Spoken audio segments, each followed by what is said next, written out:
মিটিংয়ের শেষে 1:4 অনুপাতে নবম পে স্কেল কার্যকরের চূড়ান্ত সুপারিশ, 15 গ্রেডে কার্যকর ও পূর্ণাঙ্গ তালিকা প্রকাশ।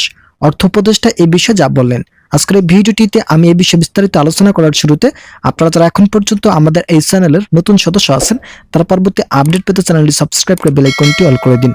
অবশেষে জরুরি বৈঠকের পর 1:4 অনুপাতে নবম পে স্কেল কার্যকরের সুপারিশ করা হয়েছে। বৈঠকে উপস্থিত ছিলেন 10 জন সচিব ও অর্থ উপদেষ্টা সহ পে কমিশনের চেয়ারম্যান সাবেক অর্থ সচিব জাকির আহমেদ খান। সকলেই বৈঠকে উপস্থিত থেকে নবম পে স্কেল কার্যকরের চূড়ান্ত সিদ্ধান্ত গ্রহণ করেন। সচিবরা নবম পে স্কেল বাস্তবায়নকে জোরালোভাবে ইঙ্গিত দিয়েছেন এবং চূড়ান্ত তারিখ ঘোষণার জন্য অর্থ উপদেষ্টাকে নির্দেশ দেন। বৈঠকে বেশ কিছু তথ্য নিয়ে আলোচনা করা হয়েছে। এর মধ্যে থাকছে সিলেকশন গ্রেড ও টাইম স্কেল পুনরুদ্ধারের সুবিধা। এছাড়াও দীর্ঘ 10 বছর থেকে সরকারি চাকরিজীবীরা বিভিন্ন বৈষম্যের শিকার হয়ে আছেন। তাদের এই বৈষম্য দূর করার লক্ষ্যে কাজ চলমান রেখেছেন বলে মন্তব্য করেন পে কমিশনের চেয়ারম্যান।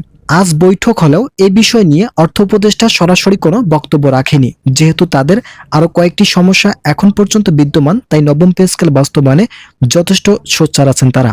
কিন্তু সূত্র জানিয়েছে যে সরকারি চাকরিজীবীদের জন্য বেতন আগামী 1 জানুয়ারি 2026 থেকে কার্যকর ঘোষণা করা হবে। বাংলাদেশের 14 লক্ষ সরকারি চাকরিজীবীদের জন্য এই সিদ্ধান্ত নেওয়ার ফলে রাজস্ব খাতে কিছুটা হলেও সমস্যা তৈরি হতে পারে বলে মন্তব্য করেন সংশ্লিষ্ট মহল। তবে সরকারি চাকরিজীবীদের দীর্ঘদিনের প্রত্যাশার ফলস্বরূপ নবম পে স্কেল বাস্তবায়ন করতে বাধ্য হলেন কর্তৃপক্ষরা। ভিডিওটির এই মুহূর্ত পর্যন্ত এসেও আপনারা যারা এখন পর্যন্ত আমাদের এই চ্যানেলের নতুন সদস্য আছেন তারা পরবর্তী আপডেট পেতে চ্যানেলটি সাবস্ক্রাইব করে বেল আইকনটি অল করে দিন। ইতিমধ্যে তারিখ নির্ধারণ করেছে সংশ্লিষ্ট মহল। তারা বলেছেন, সরকারি চাকরিজীবীদের জন্য নবম পে স্কেল বাস্তবায়ন করা ছিল আমাদের মূল লক্ষ্য এবং দায়িত্ব। অন্তর্বর্তীকালীন সরকারের গঠিত 25 সদস্যের কমিটি নবম পে স্কেল বাস্তবায়ন বিষয়টিকে খুবই ভালোভাবে পর্যালোচনা করেছেন। এছাড়াও পে কমিশনের সঙ্গেও কাজ করেছে অর্থ উপদেষ্টা। অর্থ উপদেষ্টা কর্তৃপক্ষরা সরাসরি তত্ত্বাবধান করার মাধ্যমে সরকারি চাকরিজীবীদের দীর্ঘদিনের প্রত্যাশার অবসান ঘটল। দীর্ঘ 11 বছর থেকে সরকারি চাকরিজীবীরা বেতন সমস্যা জর্জরিত। বিশেষ করে বেতন সমস্যা জটিল আকার ধারণ করে 2020 সালের পরবর্তী সময়।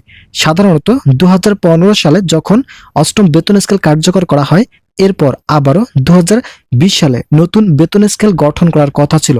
তবে বিভিন্ন রাজনৈতিক ও অর্থনৈতিক সমস্যা সহ তৎকালীন করোনা মহামারী নবম পে স্কেল বাস্তবায়নে বাধাগ্রস্ত হয়ে দাঁড়িয়েছে, যার ফলস্বরূপ সরকারি চাকরিজীবীদের দীর্ঘ 5 বছর থেকে বেতন সমস্যা প্রকট আকার ধারণ করেছে।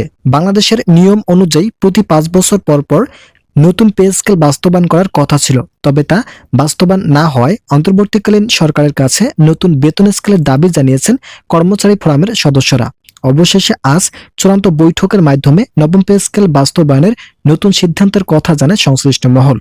এই বেতন ভাতা সংস্কার করার পিছনে যতটুকু অর্থের প্রয়োজন সকল অর্থের বরাদ্দ অর্থ উপদেষ্টার কার্যালয় থেকে দেওয়া হবে বলে শতভাগ নিশ্চয়তা দিয়েছে ডক্টর সালাউদ্দিন আহমেদ। তিনি বলেন, যেহেতু নবম পে স্কেল বিষয়টি স্পর্শকাতর এবং সরকারি চাকরিজীবীদের দীর্ঘদিনের প্রত্যাশার একটি প্রতিফলন, তাই অর্থনৈতিক সক্ষমতা বজায় রাখতে কর্মচারীদের বেতন বৃদ্ধির আর্থিক যোগান দেওয়া হবে।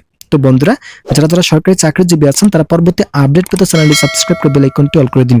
বৈঠকে 1:4 অনুপাতে চূড়ান্ত সিদ্ধান্তের কথা জানায় সংশ্লিষ্ট মহল। তারা বলেন, যদি নবম পে স্কেল বাস্তবায়ন অন্তর্বর্তীকালীন সরকারের আমলে করা না হয় তাহলে এটি পরবর্তীতে নির্বাচিত সরকারের আমলে খুবই জটিল আকার ধারণ করবে। অন্তর্বর্তীকালীন সরকারের গঠিত কমিটি অন্তর্বর্তীকালীন সময়ের মধ্যে নবম পে স্কেল বাস্তবায়ন করার প্রতিশ্রুতি দেয়। গত 17 ডিসেম্বর বৈঠকে আরো বেশ কিছু তথ্য উপস্থাপন করেন পে কমিশন অর্থ উপদেষ্টা। তারা বলেন, যেভাবে হোক গ্রেড সংখ্যা পরিবর্তন করা হবে, কেননা আমরা দেখছি 2015 সালে গ্রেড সংখ্যা ছিল 20, যার ফলস্বরূপ সরকারি চাকরিজীবীদের বেতন সমস্যা অত্যন্ত প্রকট আকার ধারণ করেছে এবং বৈষম্য দিন দিন বৃদ্ধি পাচ্ছিল। তাই আমাদের এবারের সিদ্ধান্ত থাকবে গ্রেড সংখ্যা পরিবর্তনের মাধ্যমে নবম পে স্কেল কার্যকর ঘোষণা করা। সাংবাদিকরা যখন অর্থ উপদেষ্টাকে জিজ্ঞেস করেন যে গ্রেড সংখ্যা কত রাখা হবে, তখন তিনি স্পষ্টভাবে বলেন, আমাদের এই বিষয়টি এখন পর্যন্ত চূড়ান্ত করা হয়নি, তবে 15 গ্রেড রাখার জন্য প্রস্তাব এসেছে। পে কমিশনের পক্ষ থেকে অর্থ উপদেষ্টার কার্যালয়ে একটি খসড়া পাঠানো হয়েছে, যেখানে সরকারি চাকরিজীবীদের বেতন বৃদ্ধির পাশাপাশি বিভিন্ন ধরনের সুযোগ সুবিধা সংযুক্ত করবেন কর্তৃপক্ষ।